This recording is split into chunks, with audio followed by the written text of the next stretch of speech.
Hey, welcome collectors of all ages. This is Mike with Jayhawker Vintage Cards. And before I get into the topic of today's video, I wanted to briefly recap some things about my last video. Now, if you've seen it or if you haven't seen it, what it was supposed to be about, what the thumbnail that I made, if you've seen that, because I didn't change the thumbnail, but what it was supposed to be about was my 1951 Wheaties Premium Photo Stan Musial. Now, I also showed some other cards. Some of them were graded, some of them were not graded. In the introduction of that, I had mentioned that I may talk at the end of the video about other things, like, some things that I'd seen from other content creators and just comments that I've seen in comment sections of YouTube channels. So when I got to the end, I just kind of spoke from my heart. Now, I'll be honest, I was so excited, so pumped to get that Stan Musial back after the mess it took to finally get here that I honestly don't remember what all I was saying. While I was saying it, I was just speaking from my heart. And apparently that resonated with a lot of you out there because I honestly was overwhelmed with the response. I never had as many people email me or text me. I had a lot of positive comments under that video, and I tell you, I appreciate it. People I didn't even know who watched my channel commented on that video to me. And I'm not even going to rehash what all that was about, but it resonated with people. A couple of people pointed out something that I didn't realize. When I was showing those Stan Musial cards, again, some are raw, some were graded. Somebody pointed out to me that I didn't once point out the flaws of any of those cards. I didn't once point out the grade of any of those cards. Not until the very end when I was talking about, hey, I had this 1.5 Stan Musial rookie, but I don't care if it's a 1.5, it's a beautiful car, I love it. Well, see, that's my collecting philosophy. I don't care about the future appreciation of cards, and so many people cannot accept that, and I don't understand why. It's like they're telling me that I can't collect that way. I have to consider future appreciation. Don't get me wrong, I don't want the value of my cards to go down. Nobody does that. I don't buy a car going, man, I hope it depreciates in value like a brand new car that you buy.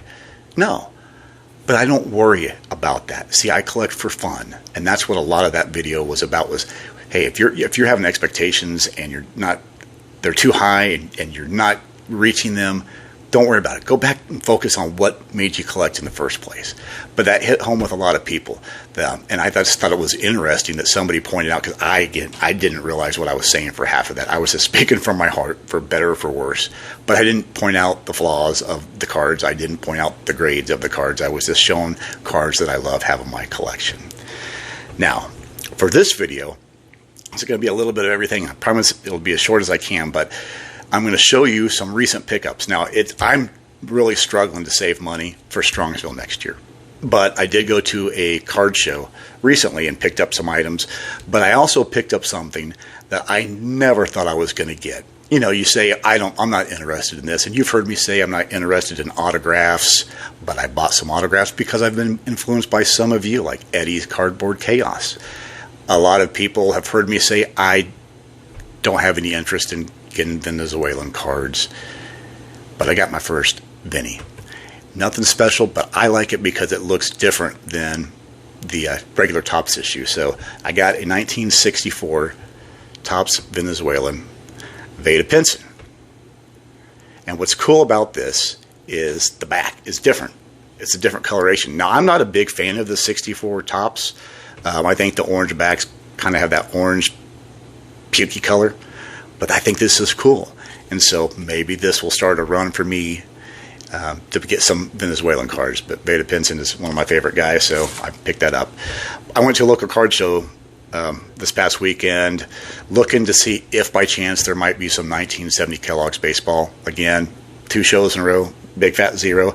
But I did pick up some items some that I've picked up before and some new stuff that I just found.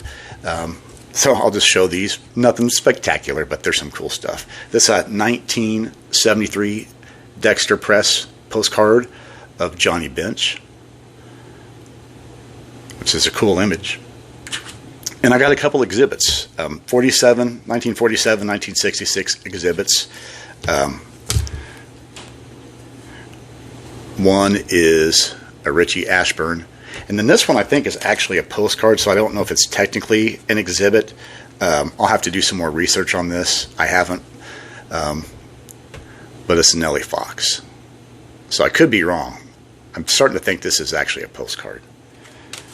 And then I got a 1967 Topps pinup of the Killer, one of my favorite players to collect, Harmon Killebrew. And then this was the one I spent the most money on. And all these I got for $80 that I'm showing you, except for that Venezuelan. I got that off of eBay, so that doesn't count. But the rest of these cards I got for a total of $80. But I got a 1936 R312. This is a pastel of Gordon Cochran, which all of us know as Mickey Cochran, namesake of Mickey Mantle. But, you know, it's a really cool looking card. I have nothing like this. I don't have any of these in my collection. And I know some of these have the colors that bleed through, or so I've heard. I'm definitely not an expert on this. But this one does not have any color bleeding through. But that's a pretty card. I kind of like that. And then I got my guy, Nolan Ryan. I think it's a 1978 Sportscaster. Now, when I say Nolan Ryan is my guy, he is my guy. But compared to some of you who collect Nolan Ryan, I hardly have anything. I mean, I just basically went through his normal run, and I got some more obscure cards over the years. But, I mean, I basically stopped collecting Nolan Ryan when I first got out of collecting hardcore in the mid-'90s. So I don't have a lot of stuff. There's a lot more Nolan Ryan stuff out there. And I'm not a diehard collector of him so much as I was just a huge fan of his growing up. Speaking of Nolan Ryan, so you guys might know I have some storage tubs that I've been going through, and I still have some that I've not gone through, but I went through another one today, so I'm just going to show you a little teaser of some weird stuff that I found in here. Speaking of Nolan Ryan, I went to, this is either the first or second game that he pitched in Royal Stadium or Kauffman Stadium. Maybe I don't know if they called it that by this time, but when he got back into the American League with the Rangers. So this one I was right down by the bullpen, and that's Nolan Ryan and Tom House. Now these pictures were taken on a Kodak disc camera because, well, my family didn't have a ton of money, and my dad liked to always get the cheapest thing that he could find. So this was taken on a disc camera. And then this one's cool. I don't know if you're going to be able to see it, but this is him, Nolan Ryan, warming up. And if you see that little white thing right there, that's the ball. So I'll see if I can get a... So that's Nolan Ryan warming up before the game, and his fastball is so fast, there's a blur. So I love that. That's pretty cool. And then you might have heard me talk about being a Nolan Ryan fan. So before he was with the Rangers, we all know he's with the Astros. So when I was a kid growing up, I had Astros everything. Hats, jerseys, mostly knockoff jerseys or T-shirts that were kind of looking like jerseys. I had everything. Really nice jacket that I had for the Astros. But I would go to Royals Picture Day, where you could go out on the field and stand by the players. Well, some of you, if you were bold enough to do that, you could. And I was definitely bold enough to do that. But you get your pictures taken with different Royals players. And now George Brett never even came out because he would have just got swarmed. But 2 years in a row, I got my picture taken with Hal McRae. But I was always decked out with Astro stuff on. The first time he's like, man, what are you doing here? Why are you dressed like that? You're not a Royals fan? I'm like, no, I'm a Royals fan, but I'm a Nolan Ryan fan, even more than a Royals fan. Second year I did, and he just started laughing when he saw me because he remembered me from the year before because nobody else was dressed like an Astro. So I found some pictures, and here's one of them. So that would have been me probably the summer before my 9th grade year. So that you're talking, it might have been my 9th grade. It might have been the summer after my 9th grade year. So it would have been like 87, I think would have been the year. And you could see I was taller than Hal McRae. I stopped growing not long after this. But that's me and Hal McRae. And of course I got Astros hat and an Astros shirt on. So the last thing I want to show you is a teaser. It has something to do with one of the guys that I showed a card of earlier. So one thing I found, and I knew I had this somewhere, and I might have talked about this. This is a binder full of research that I did. I was going to write a book on a player that I have been campaigning to get into a Hall of Fame since I was, well, really, since I was this age. And I had a duplicate of this, and I sent it to the Baseball Hall of Fame back probably around, I would say, year 2000. But I found this one that I have, and so I'm going to do a video someday, hopefully not too distant future, about this player. But the research that I have, it's pretty interesting. I spent a lot of time on that. I had planned on writing a book about him. I had reached out to his son, and things just didn't go the way I wanted to. You got to have a supporting spouse at the time, and I didn't, so it kind of went away.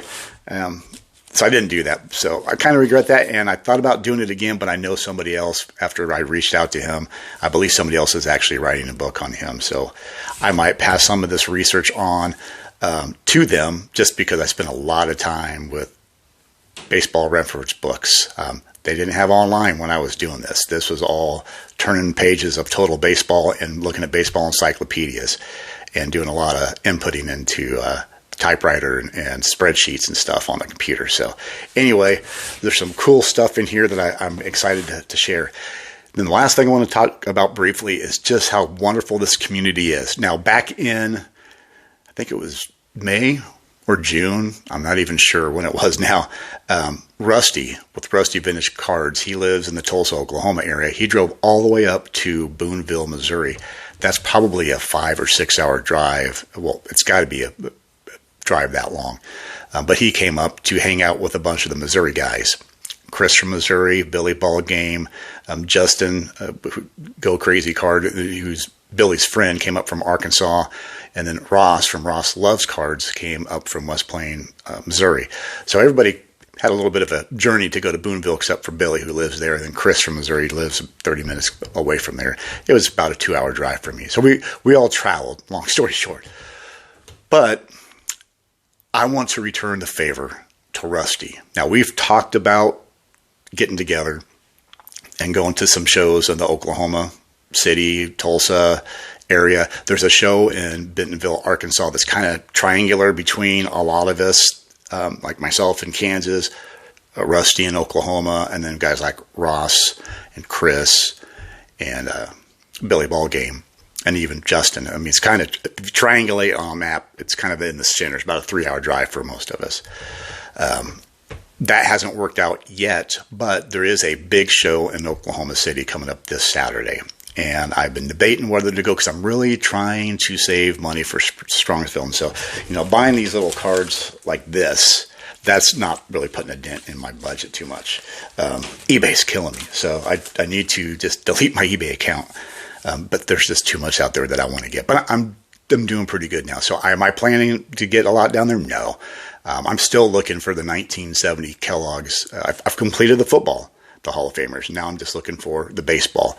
And hopefully I will find some down there. It's about a 300 table show. Jose Canseco is going to be signing there. I'm not going to stand in line to get his autograph, because that's just not my thing to do. But I am going to go to that show. So it's a 5 hour drive for me. Now, there's a couple of reasons I'm doing this. I need to test out my back. I have some back and hip issues, and so I'm planning on driving to Strongsville next year. And if you haven't heard, the hotel, the Best Western there at Strongsville, all the rooms are booked.